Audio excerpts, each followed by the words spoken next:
Hello, everyone, and welcome to the Talent Gap Fireside Chat, where we talk about causes of and solutions to the talent gap. I'm your host, Pete Strauss, and joining me today is Heath Adams. He is the co-founder of Breachpoint and founder of Insight Recon. Welcome, Heath. Hey, Pete. Thanks for having me on. Thanks for being here. Could you give our audience a little background on yourself and your career? Sure. Yeah, I've walked many lives in my career. I feel like I started out as an accountant way back when and decided that I hated it and joined the military, decided needed to do something different in my life, and eventually got into IT, help desk, that kind of thing. Worked my way into cybersecurity and doing ethical hacking penetration testing. Eventually that led to starting my own company, which was TCN Security. I started that in 2019, and then I formally left the company in 2025. So this year it's been a new company for me, starting up Breachpoint and working on Insight Recon. But I've had the experience of founding and exiting a company and being able to hire people and build teams along the way. So it's exciting to kind of talk about that and that experience today. Awesome. Well, thanks for being here. So, obviously the Talent Gap Fireside Chat, name of the show. Do you think there's any sort of talent gap in the security industry? I do. I think it's kind of all over the place. There's a lot of mixed signals that are out there, but I think that we are still desperately in need of people and in desperately need of good talent in cybersecurity. Where do you think the gaps are? Like, what skill sets are we lacking as an industry right now? Yeah, I think a lot of the more technical skill sets, especially ethical hacking, even on the blue team side, defense outweighs red team, feels like 10-1.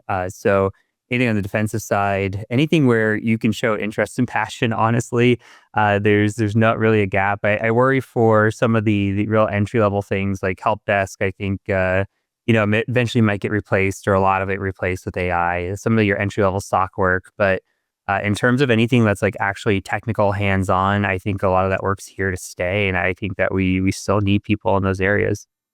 So what do we do then? So obviously the entry-level SOC analyst role is being phased out in a lot of cases. You see the same thing in GRC. There's not as much hiring at the entry level happening. Where do people get their start if we're not hiring enough people that will eventually become the senior people running the AI agents? That's a great question. I think a lot of it is, it has been, is you have to kind of either, there's other ways. You either have to kind of work your way through on your own. And it's especially like a lot of that is either self-study you could do. I mean, there's certifications, of course, there's classes, of course, building home labs, things like that. I think a lot of it really, truly is networking. And this comes from an introvert. So I know that's a scary word to a lot of introverts, but networking doesn't have to mean like go out there and actually shake hands, kiss babies, all that stuff. It could be just like being part of community. So there's a lot of good community that's out there. There's great community on LinkedIn. There's Discord communities, Slack groups, like your local meetups that happen as well. Like just going to those and actually meeting people and getting to know people. You never know who that you're meeting or who you're helping out can maybe someday help you out. So I always tell people to give back what they receive. So if you're asking for help, make sure you're giving it back. And just being a part of a community really goes a long way too. So I don't think I don't think the traditional path of like, hey, working your way up through, like I did help desk, I did the kind of traditional path of getting the stepping stones of jobs. I don't think it's going to fully go away. I think it's going to become more competitive. And so it's, how do you separate yourself from everybody else that's also applying for these competitive roles early on? And a lot of that comes down to networking, and sometimes a lot of it's who you are on paper too, unfortunately. So how can I stand out from everybody else if I'm submitting a resume blindly? And so it's going to come down to a few factors, but I think networking is really one of the key things that you could be working on right now, is just getting your name out there and doing little things. It could be having a blog. It doesn't have to be anything special. You don't have to reinvent the wheel. It could be just doing write-ups on things that you're doing, or doing a walkthrough and referencing back to it. It could be for you, but it just shows passion and shows interest. And again, you don't know who's going to stumble upon that or see that in a positive light and want to hire you or use you later on. Yeah. You almost have to put out into the ether as much as you're learning and basically demonstrating, here's what I know. I'm showing people, I'm not just telling people. GitHub repos, and like you said, participating in all these online communities, Discord channels and subreddits and Slack channels. There's just so many niche communities out there nowadays where you can get to know people. I think one mistake people make in networking is they take. It's about, hey, can you get me a job? Or, do you have 15 minutes to give me to mentor me? That sort of thing. It's like you said, it's more about giving, and it's about forming relationships before you're asking for something. And that kind of mirrors what I think a good sales process looks like as well, actually. I was going to say the same thing. Like if you're in sales and you're hitting me up and you just immediately want something, like the chances of me doing anything for you are so minimal. But if you come to me and you say like something positive about something I've done in the past, or you correlate or relate to me some way, you build this relationship and then you try to sell me something, it's probably going to go better for you. And the same thing with networking. Networking kind of is sales. You're selling yourself. And so it's the same thing. But if you come out right at the gate asking help from somebody and they don't know who you are, what's the chance they're going to take time out of their day to help you? Why should they help you? That's going to be the ultimate question. So you can form these bonds and these relationships early on, and then later down the road, ask for something. You're going to be a lot more successful. Yeah, for sure. Well, and even just publishing things on LinkedIn and connecting with people that are sort of your ideal hiring manager. Like in my terms, it's my ideal client profile. I connect with a lot of my ideal clients. The job seeker can do the same thing. Ideal hiring manager profile. Connect with as many people as you can, and then through LinkedIn posts, it's a good way to keep them always engaged in seeing you, so you're kind of top of mind without having to be aggressive and pitch people basically. So, what do you think the industry is doing wrong right now as far as hiring? Like, obviously, there's a lot of people on the market. What could the industry be doing better as far as hiring? Sorry, I lost you there for a second. Do you mind Oh, sorry, no repeating? worries. Yeah, so obviously there's a lot of people on the market right now. What do you think the industry could be doing better from a hiring perspective? Yeah, hiring is tough. Like being on the hiring side is tough. I think the biggest challenge that we have is that we get really oversaturated with applications. So having a decent filtering system from our standpoint, and then being able to be able to go through that, there's a lot of fatigue. I think is one of the issues that we have, and it could be very easy, especially if you get say 100 or 1,000 applications, and really you have 10 good ones in there. You may miss one if you're not careful. From my standpoint, like if I'm looking at 50 bad applications in a row, I'm going to assume 51's bad too, and then you start to get the fatigue there of looking at them. So I think from a hiring perspective, trying to find ways to be very descriptive in what you're looking for, while also not also looking for a unicorn. Like we all want our unicorns, but the chances of actually finding one are pretty rare. But being able to be like very specific in what it is that you're looking for. We used to throw things in there that kind of would help out for us in terms of filtering. Like we would throw little things for attention to detail. We'd say, "Hey, somewhere in the middle of this job description, there's the word banana. Just like say banana somewhere to us back in our application. That way, we know you actually read this and you do have some attention to detail on what we're looking for." And so, little ways to filter things out like that. Helps as a hiring manager too. I think you build up your core as well for your hiring process. When I was working with TCM Security, we had no shortage of people that wanted to come work for us, and we also knew our talent because we had a community. So we had a Discord channel that we would interact with and talk to people, and a lot of our early hires, especially help desk, would be people that we would see coming and maybe getting certifications or just being helpful to people in the community. And so we would already know who those people were. So we were building our own pipeline. So for a company, if you can build your own pipeline, whatever that looks like, whatever that may be, I think that's useful. It helps you get to know the people and get to work with the people in some way or another, or at least engage with them. I think that's helpful as well. So having these pipelines, having these direct channels, having a good way to filter out your applicants is good too, because it really reduces on the fatigue and the work that you have to put in from a hiring management standpoint. Yeah, it's interesting. You almost had kind of a captive audience in your own community there of that pipeline, like you said, that you were building. How did you manage to build an employer brand where people actually really wanted to work for you? What was the trick to that, do you think?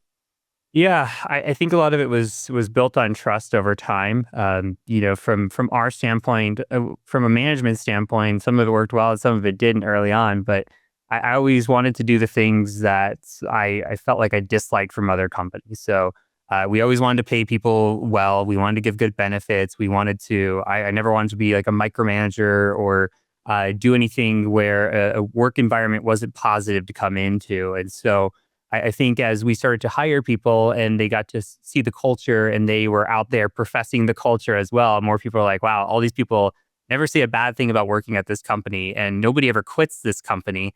So, it must be something good to work for. And so you build that kind of that culture over time. And I think a lot of it showed. We had I guess during my reign, we had one person quit voluntarily in 6 years. And so over that, the turnover ratio and the retention ratio was great, and nobody wanted to leave because we built a culture that was worth working for. So you think it was the culture that retained people primarily? Were there any other factors like, did pay factor into that? Did flexibility factor into that?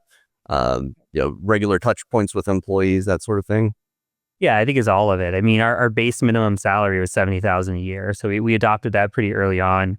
I'd say the average individual that worked for us was making well over 100,000 a year. Benefits to start were 5 weeks of PTO. We tried unlimited, and unlimited it gets a bad rep in the sense of, hey, it can be abused by companies. What we actually found was unlimited wasn't used enough. And so people wouldn't take it. So we actually had forced vacations in the sense that it's use it or lose it. You're getting your 5 weeks. Please take vacation time. And so that actually ended up getting people to take more time off, and that was a better benefit. But I mean, 401k match was good. We just had everything that like made it hard for other companies to compete with us and allowed us to attract talent away. We had good benefits and good pay, and so we were able to really go out there and get some of the best and the brightest to come work for us, and they really enjoyed it. So I think just having that and then having good culture, I think hiring the right people, a lot of it was culture fit. You don't have to necessarily be the best technical person. I think I can teach you a lot of that, or we can get you training. We can do those things. But if you're a good culture fit, you're gonna vibe well with everybody. We all work well together as a team. That's going to go far as a company and take us places as well. So it was really just identifying the right people and getting them in, and then nobody seemed to want to leave, which was a good thing for us.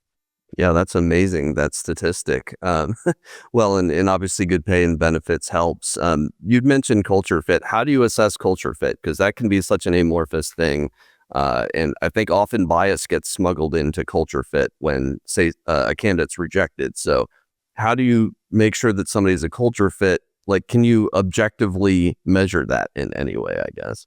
I think there's some of it's based on feel, and like there's definitely some bias in there. Like we're not making anybody do like I know some managers that like they live and die by tests, right? Like you come do a personality test, you do something, and like these core personalities, if you don't fit, you don't fit the culture. For us, it was a lot of just like based on conversation. It was a lot of trusting the team too. It's really the end of the day was like do I think I could work well with this person? Do we think the person has enough technical talent to be here? Is this person trainable? Do they seem like they're adaptable? Do they feel like they fit in?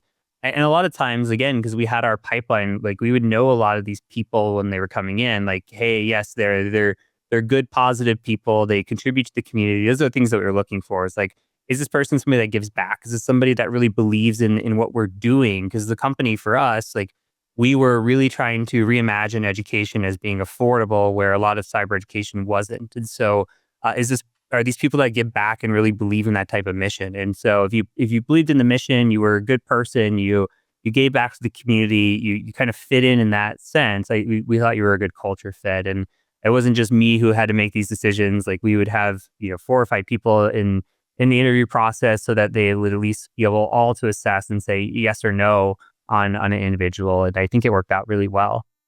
Yeah, for sure. Well, and having multiple people, multiple checkpoints where, you get a consensus basically from your team, I think that's always wise. Just in case one person has a bias, then you can kind of gut check that with the other people in the process. But yeah, it's good to hear that you guys were so intentional about that. What about on well, I guess over time, you kind of develop trust with those candidates as well as they're a part of your community. That's really the ideal way to do it. If you've known somebody for a long time, it's a lot easier to make that hiring decision than if they're coming cold through, an application or reaching out to somebody on LinkedIn. So it's great to hear that you guys were able to do that. Any thoughts on like the interview process, what that should look like and what's optimal in that sense? Yeah, we try to make it, 2 interviews, maybe at most 3. Over time, I would take myself out of the interview process. I was usually the last one that would meet instead of being the first one that would meet, because I really wanted to put a lot of trust in my team, especially as we grew and scaled. If we're hiring for a marketing team, I'd rather the marketing people be able to kind of screen out and figure it out and then do an interview. And then, hey, I have a final check and meet with you just to kind of get to know you sort of thing. But once you're meeting with me, it's kind of, hey, you've pretty much been approved at that point. From our typical interview, it was usually a screen. So the screen was usually done by HR. They would be passed questions just to kind of have that, and it was good for us, so especially on like say hiring a pen tester. A lot of what we look for in pen testing is communication more than technical skills. Like technical skills are important, but to get past the screen, we're putting in front of you somebody that has no idea about technical terms. So if you can explain to them, they can come away with, wow, I actually understood what they were saying. That's a pro for us. And so we kind of looked for that. Did you break it down to somebody that was non-technical? Because you may have that kind of person in the room with you at some point. And did you say enough of the right things that check their boxes to kind of get you past the screen? And so we went from there, and then you'd have a technical interview, and then possibly a final interview with me, just to kind of have again that last little touch point. But usually we relied on the teams and the HR to kind of make sure that the person that was getting passed through was right. And we try to make sure that we're not doing something over the top crazy, because you hear the horror stories of like 5 or 6 interviews, group panels, round robins, all that stuff, and then being forced to do like deep technical assessments. And we found ways that we could do that. And being a training company, it was helpful too, because we had our own certifications. So like if you had our certifications, and we kind of already knew that we've taught you the things that we use on our assessments, and that helped as well. So if you had those, we could have that conversation, and it made it a little bit easier. That's kind of almost like the technical way in the door. Not that it was a high requirement, but it gave you a leg up at times, because we knew that you knew what we wanted you to know. Yeah, makes sense. Well, and it's interesting you mentioned such a relatively brief interview process, 2, 3 rounds. That tends to be the sweet spot in my experience as well. Much more than that, and people start to get burnt out, and fewer than that, and you could not be thorough enough in your interviewing. But what do you say to the person that says, well, we need 5 or 6 rounds, or we need this case study because hiring is so important? It's if we hire the wrong person, it's such a negative, culture impact to hire the wrong person and have them be toxic or upset the team balance and that sort of thing. How were you able to assess culture fit and technical skills so well within a short amount of interviews? Why wasn't it 5 or 6? Yeah, I think it comes down to same of what I was saying earlier. Is like a lot of these processes were built off of just us, in the experiences that we had and didn't enjoy. And I think burnout's a good word for it. Like if you go through 5 or 6 interviews, you're getting burnt out on that. It turns you off on a company as well. I've seen people exit interview processes after 3 or 4, and there's like a month in between sometimes of these interviews. It's a really long, drawn out process, and by then you're really giving other opportunities to companies to come in and just swoop in and grab this talent. So having a really good short interview process, like you knew where you stood with us pretty immediately. Like if you didn't make it past the screen, you knew by the end of the week. If you didn't make it past the second round interview, you knew by the end of the week. It was one of those things where we didn't want to keep you in limbo, and we wanted to make sure that we were doing right by our candidates, because I think that gives it gives good vibes back to the community. And people say good things about you when you actually do give them reasons and you give them feedback and whatnot as well. So from our standpoint, I just think we know that we're competing and we have lost talent to bigger organizations. And so like if you can move on a quicker pathway, you get an applicant in, you get them working for you. I think you have the opportunity to take those away from companies that are doing 4, 5, 6 interviews. And that's something that like you see it in megacorps, especially like, if you can reduce that process down somewhat, I think you have more opportunity to expand your talent pool and actually find people, because the longer the process could take, the more people that you're going to weed out. Yeah, you end up narrowing the candidate pool quite a bit just through length and attrition, essentially.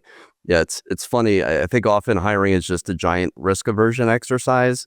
And ironically, in trying to avoid risk and doing 5 or 6 interviews, you actually end up selecting for often the least qualified people. They're just the people that are willing to put up with the most, which often aren't the same people that are the most qualified. It's like the people that know their worth and they're really good at what they do, they're less likely to go through all of those rounds because they have many options. So I think you actually get better people if you're interviewing in fewer rounds. You just have to be very good about defining what good looks like and assessing that very quickly and efficiently. And I suppose reps are important too. You kind of figure things out over time. Um, but but yeah, it's good to design things the correct way and have a standard process too.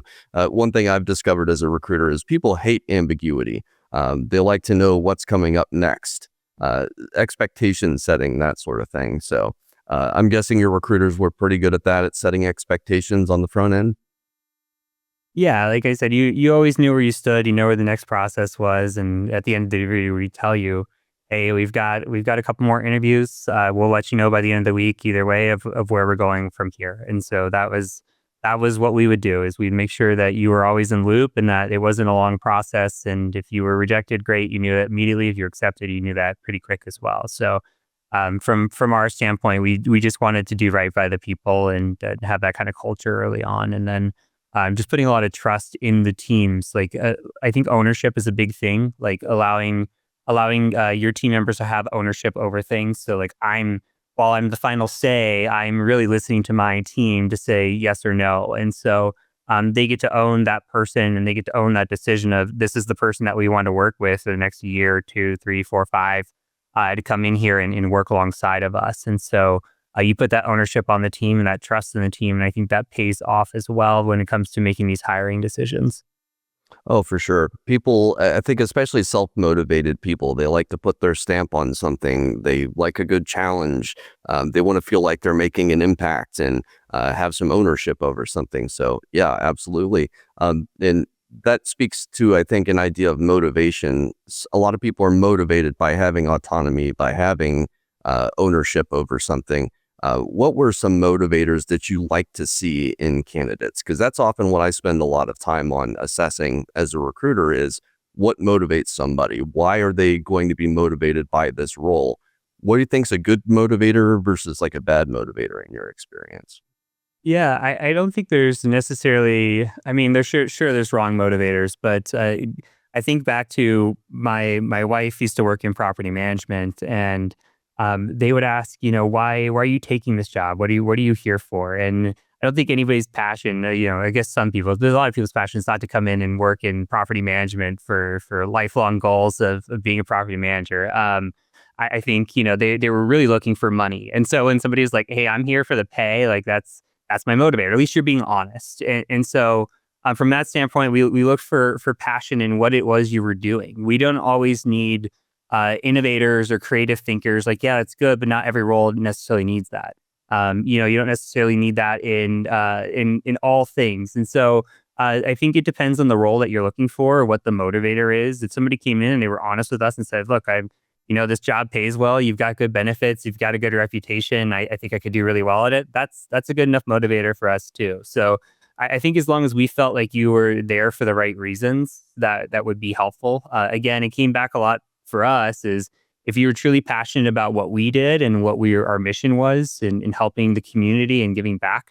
I think that was really good. And a lot of the people that we ended up hiring, that was kind of their thing. And so a good example was we created a lot of content, especially around YouTube and course material and whatnot. And we would bring in people that, we paid them very, very well, but still in a technical course content role, you could go out and make more money doing actual physical cybersecurity work as opposed to being a teacher.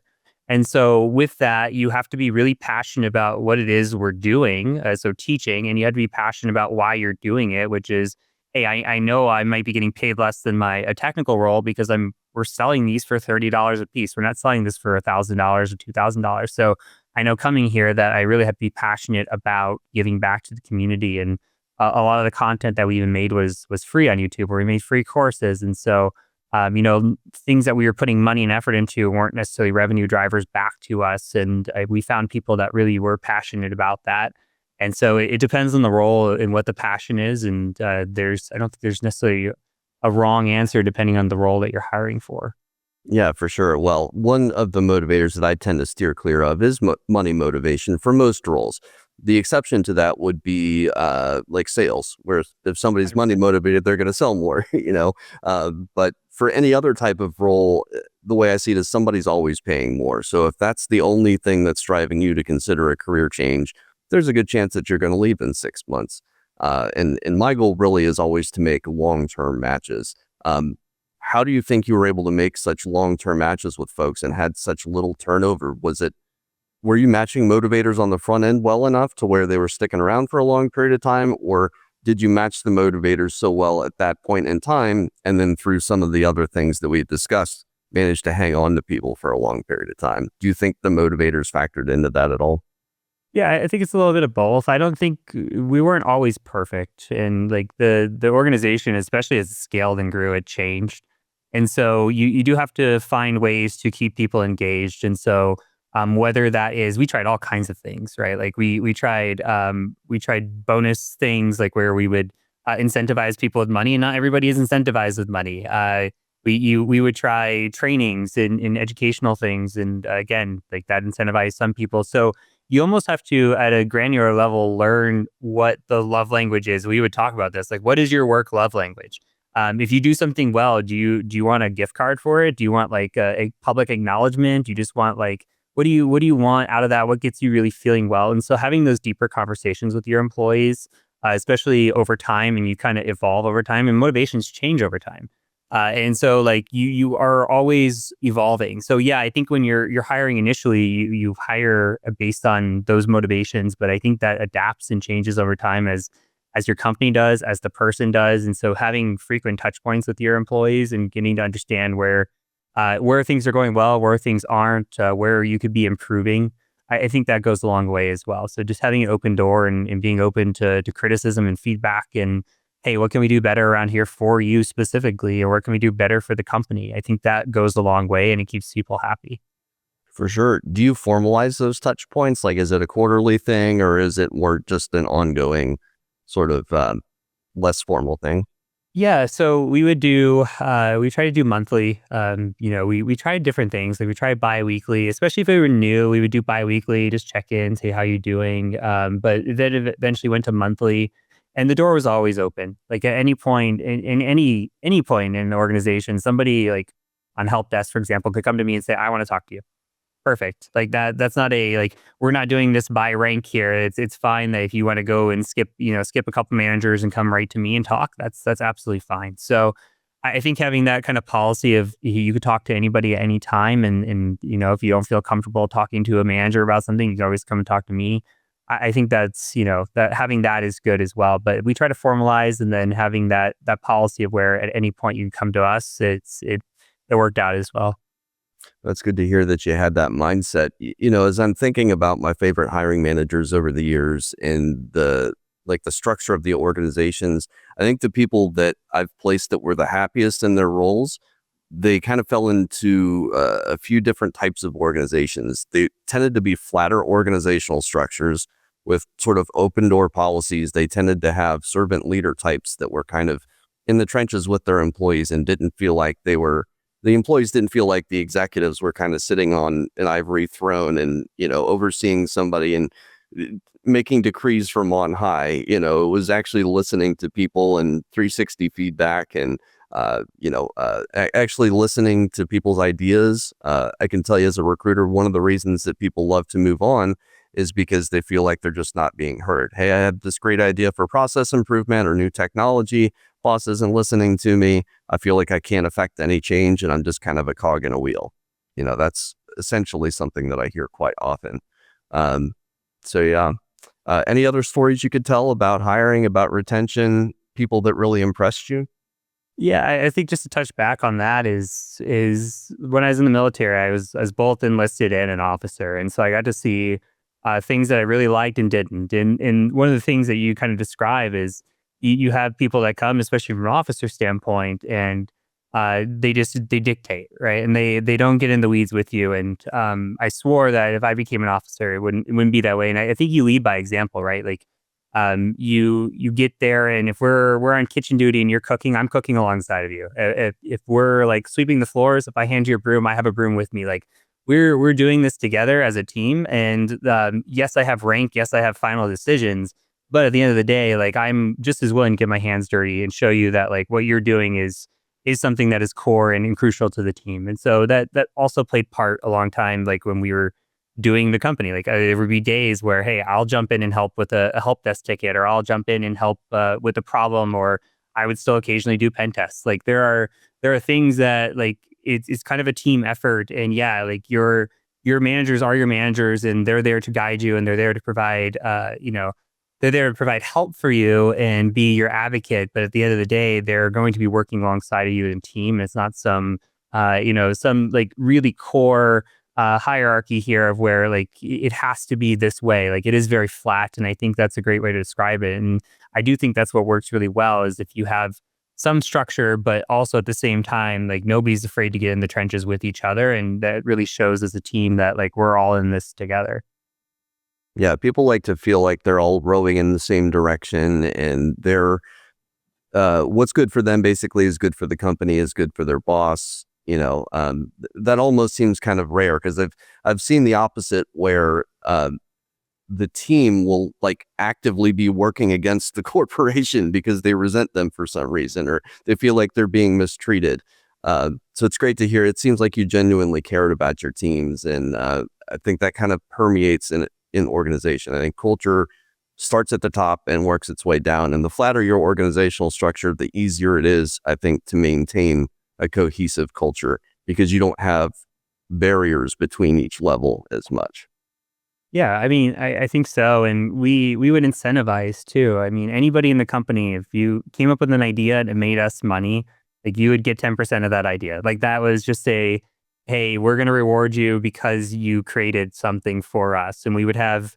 We realized that we would not be earning this revenue if it wasn't for you. So like we were always had this open door of like it doesn't matter who you are, what position you're in. Like if you have innovative thought, if you are like you're thinking, hey, this could be a good way to move the company forward. We don't want you to think, well, I'm on the bottom of the totem pole, so I don't get to make those kinds of decisions. No, everybody's in this together, and like you produce something successful, and we are successful because of it. You should see some of that success, and so this idea of rewarding innovation and profit sharing and giving back as well, I think really motivated everybody to work a little bit harder because we all knew if we did better at the end of the year, we'd all see the benefit from it. It didn't just trickle up to the top. hmm Yeah, I mean, you could almost kind of see that as entrepreneurial mindset. That's something that I talk a lot about because I work with a lot of startups where they want to hire people that have sort of an owner mentality that actually are thinking about the future of the company and not just the tasks that are there in front of their face. Yeah. Uh, how do you identify entrepreneurial mindset in somebody, or is that something you even look for in the interview process? We kind of do. Again, it depends on the role. Like we don't expect everybody to be an entrepreneur or have that mindset. But if you're in a specific role, maybe like we like people that are especially like a product team, right? If we're doing products or creating new things, we want somebody to have that kind of mindset and have that ownership. But it doesn't mean that you can't extract that from people that maybe do, and you just don't like in a help desk role. Again, we wouldn't be interviewing and expecting you to have that kind of mindset, but doesn't mean we shouldn't reward you for having it. So it's something that I think you can draw out, and a lot of companies build innovation wings and teams around that. And so a lot of companies I've seen in doing case studies and everything, like they'll have basically submission boxes for you to submit your ideas, and they'll have teams that go out and build this stuff. And so, like, I think rewarding that and driving innovation, rewarding innovation brings out that mindset in a lot of people that maybe otherwise wouldn't be thinking about it. So it doesn't have to be directly in the interview process, but I think you can bring it out of people that have that in them. Oh, for sure. Yeah. So it's almost about setting up an incentive structure to where you're getting the best out of people. And as we had talked about before, everybody has their own motivator. For some people, maybe they value work-life balance and flexibility more because they have kids. And the more flexibility you give them, the more apt they are to be innovative. For other people, they're really motivated by that 10%, of that idea. So yeah, that's great that you're able to foster that, even for folks that maybe didn't start out that way. Um, any other tips you have for getting the absolute best out of people? I think there's a lot of it. I mean, really, it comes down to building the right culture and just like learning your employees. You truly have to do that. Everybody's different. I think that's where I made a lot of mistakes early on. A good example is I said earlier, I said I will never be a micromanager because I hated micromanagers, but some people thrive under micromanagement. And so if you just go in hands off, you're not gonna get the best out of everybody. Like you might get the best out of some people that really thrive in being able to do things by themselves. But for example, a lot of the people we hired early on, a lot of my community was military based because we started from VetSec, which was a nonprofit we started to kind of guide people from military into cybersecurity. And so I made connections through there. Some of the people we hired early on were military. Military requires a lot of structure. They're used to not having a flat system. So if you just go say, here's the task at hand, just go do it, and you're not doing check-ins, you're not doing anything, like they don't thrive in that kind of culture right off the bat.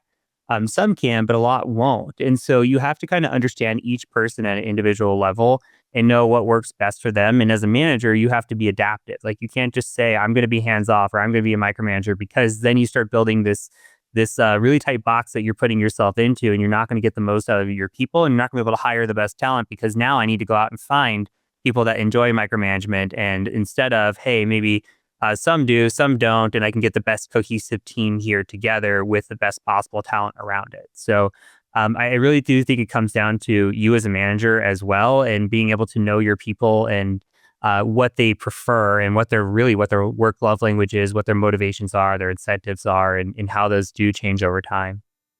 Yeah, for sure. Well, yeah, each person is an individual and should be treated as such.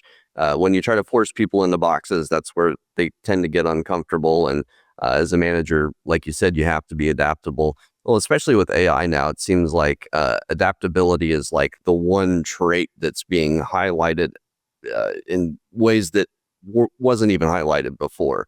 And I've often talked about that, how you almost have to be not just more adaptable nowadays, but you also, through the use of all these tools, you have to think almost on a higher level. So I think the industry is changing in that a lot of the tasks, like very rote tasks, are now being replaced by automation and AI. So you have to think in terms of systems and architecture. Are you seeing that sort of play out at all?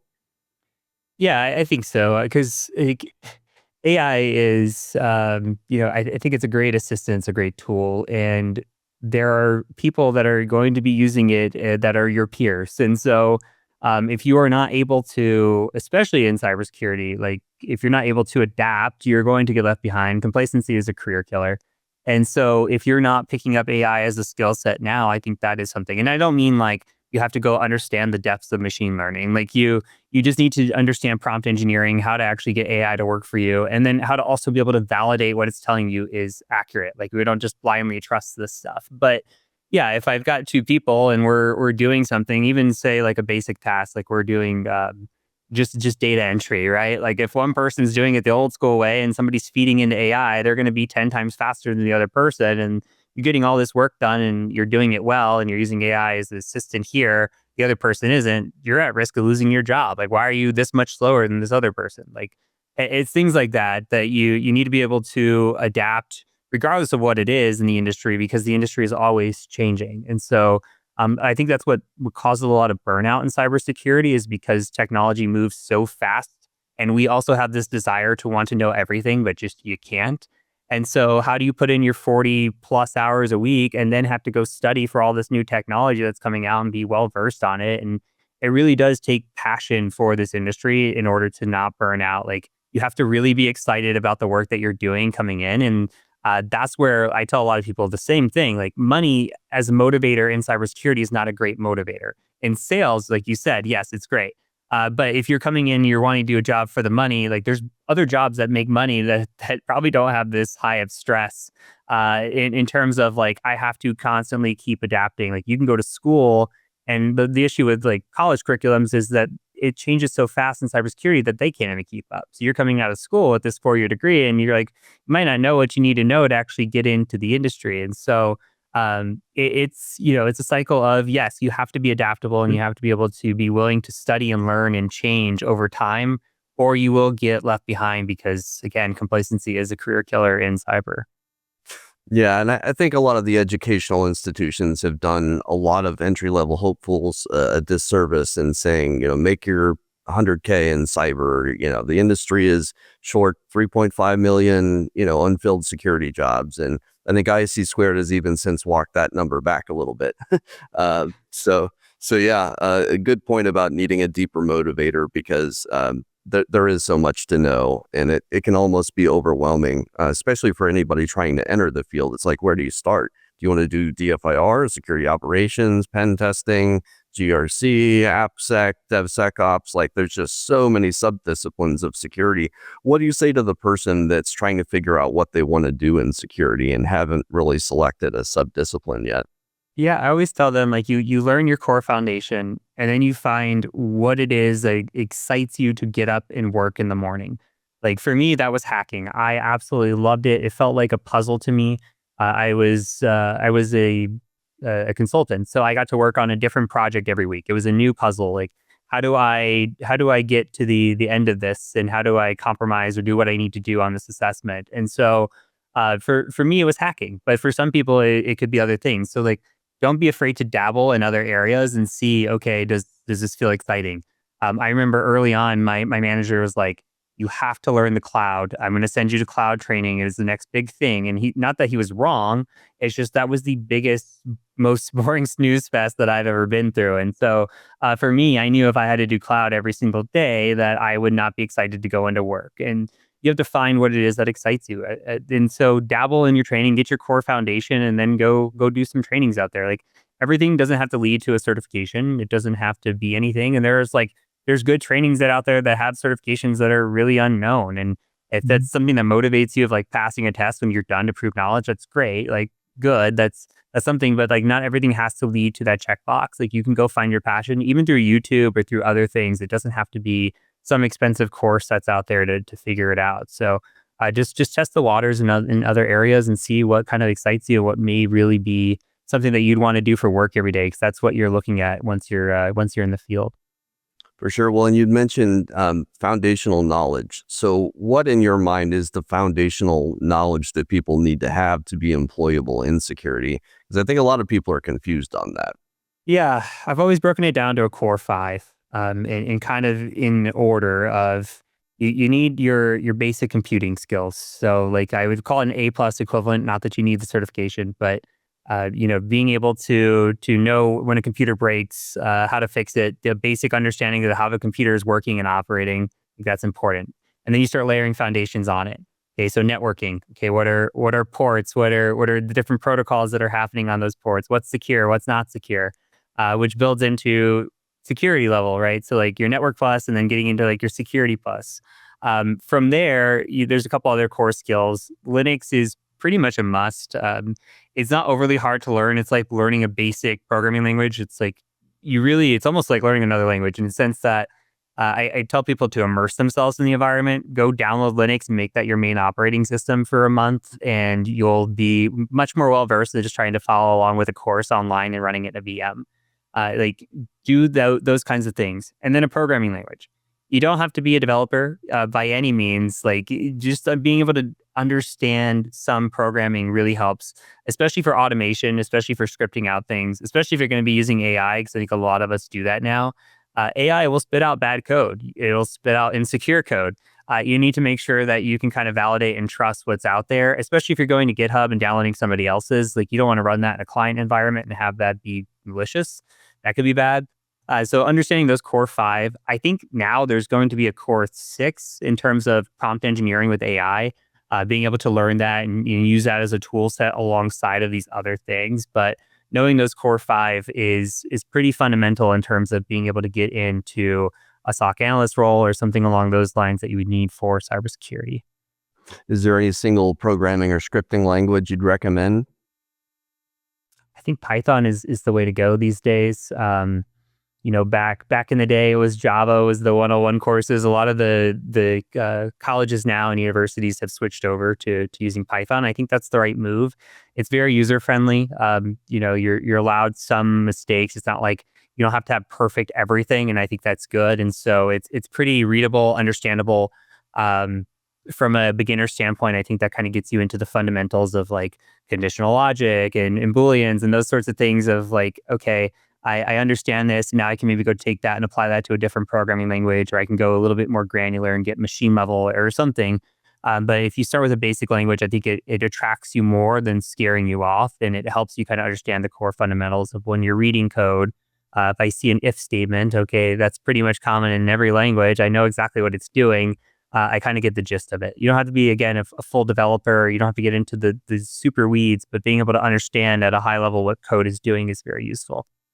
Absolutely. Well, great points. So we're coming up on time here, Heath. Just one last question for you. Is there anything we're not talking about in the industry, but we should be, especially as it relates to hiring? No, I think we covered a lot of it today. I mean, I think it just a lot of the hiring processes that are out there are, I think, convoluted. They're overdone. Like we talked about, there's a lot of steps in the process. I think companies make it harder on themselves. I see a lot of companies going back to either a hybrid model or back to work in person. I think in cybersecurity, you're really limiting your talent pool nowadays. Being able to filter out your applications and really like reduce fatigue from a hiring standpoint, I think is important.